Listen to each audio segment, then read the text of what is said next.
All right, welcome back. We're going to talk about a population density problem, and this is going to illustrate, I think, pretty well why it's useful to build yourself a Riemann sum before you turn that into an integral.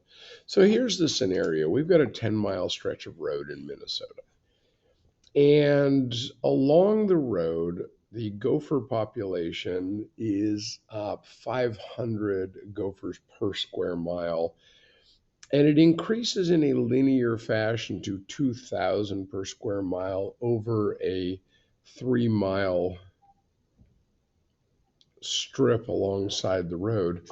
And the question is, how many gophers are there in this 30 square mile population?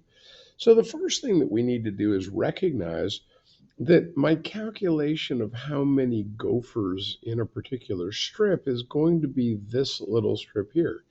It is a constant width, but the density of the gopher population is a function of y.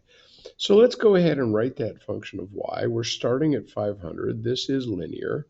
We can see a growth rate of 1,500 in 3 miles, so that is a rate of change of 500, and it is in fact a function of how far I am from the road. So if I think about that strip right there, it is 10 times the thickness, but it's not just the thickness, because to find population, you have to multiply density times area. My area is 10 times delta y. My density is P of y, which means that my population in that strip is 10 P of y delta y.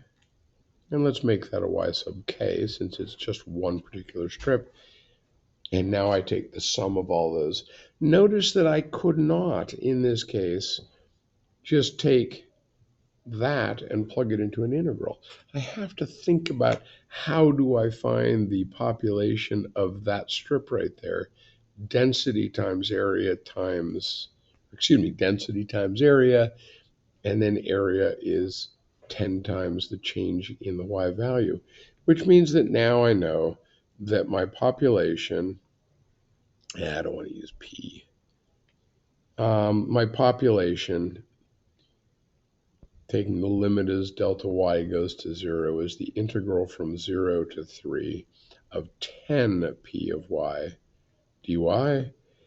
And again, plugging that into my integration or using fundamental theorem of calculus, I get 37,500 gophers in that 30 square mile section of highway. All right, go ahead and do exercise 31, and we'll see you on the next video. Thanks for watching.